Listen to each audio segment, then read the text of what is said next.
I started with mustard, squeezing the bottle until my hands grew tired, collecting the contents in a large cup as though milking a cow. Then I did the same for ketchup. Next, I dumped in the soup. Chili, the extra chunky kind, with lots of ground beef and tomato. The soup stayed in a cylinder, even after leaving the can. Then came the orange juice, followed by salad dressing, the least palatable variation of fruit salad ever concocted. Some Rice Krispies, not so much that it would soak up all the liquid, allowed to sit until it became soggy. Then I put the whole thing in the microwave for about 30 seconds, just long enough to bring it to near body temperature. I carried the cup up to bed, got under the covers, and turned on the space heater until I began to sweat feverishly. Then I placed a basin in my lap, tipped the cup's contents into my mouth until they began to trickle to the back of my throat, and leaned forward to spit. For as far back into my childhood as I can remember, anxiety has been a part of my identity. I remember my life in stages defined by my phobias at the time. Ages 4 to 5, fear of Nunu, the vacuum from Teletubbies, who I was convinced lived in my basement. Ages 6 to 9, fear of bees. Ages 10 to 14, fear of vomit. Up until that last one, my fears were relatively harmless. I was afraid to go into the basement alone. I was afraid to go outside during the summer, to wear bright colors or eat sticky treats or stand near fragrant flowers. But until then, my fears resided outside of my own body, meaning that to a degree, I could control them, because I could control my own interactions with them. I could run, I could hide, I could avoid them. That changed when I became afraid of something that I had absolutely no control over, the actions of my own body. Take a moment to think of something that you were afraid of when you were younger. Now, imagine that fear had continued to grow so that you could never stop thinking about it and never stop feeling afraid.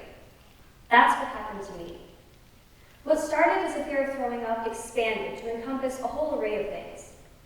In the beginning, I would only feel anxious if I was already feeling nauseous.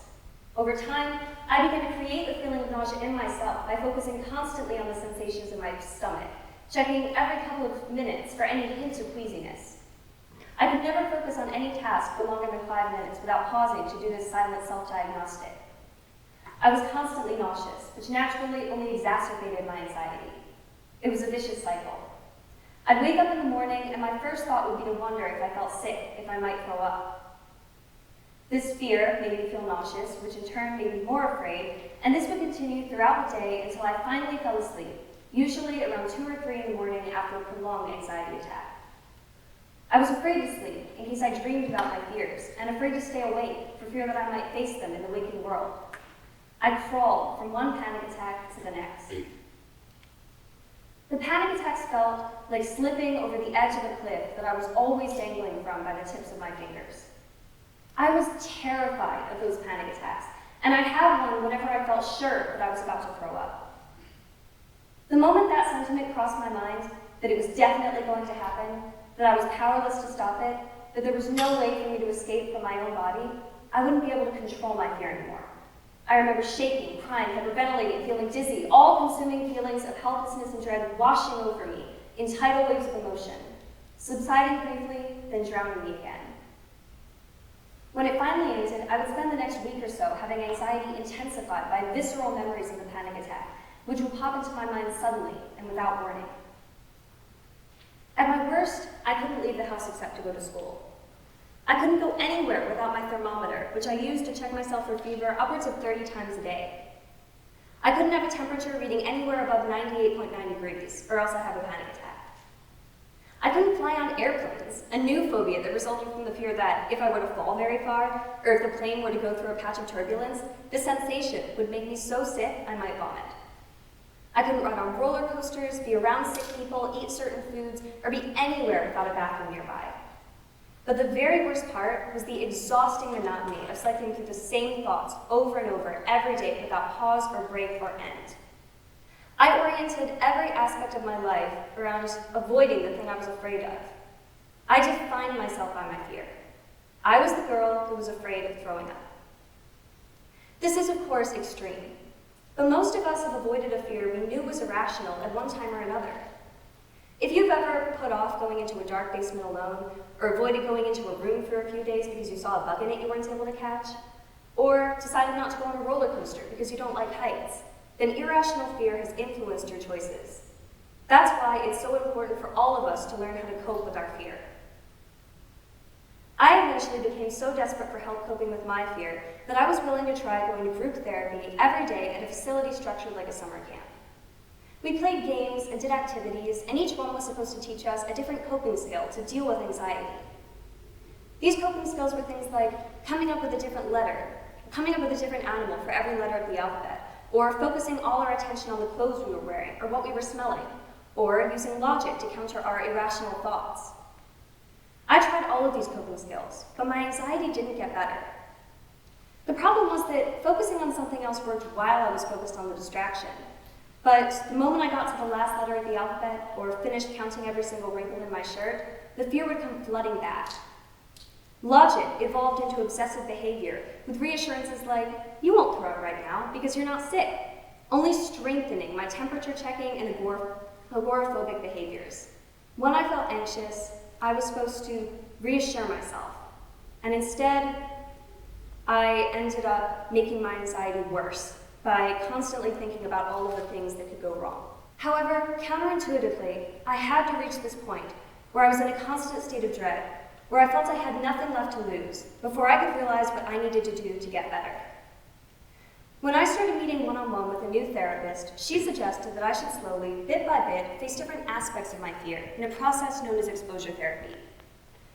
I was skeptical at first, because I had tried exposure therapy before when I was younger to deal with my phobia of bees, to no avail. But the exposure therapy I had done back then mainly involved standing near live bees with my eyes and fists clenched tight shut, forcing down my feelings of fear and vulnerability, and enduring them for the shortest amount of time possible. The difference between that and what I did now was the way I had to treat my feelings of fear. I had to face them. My therapist stressed that during exposure therapy, the most important thing was not seeing, smelling, touching, or even experiencing the thing I was afraid of. It was experiencing the fear that came with it.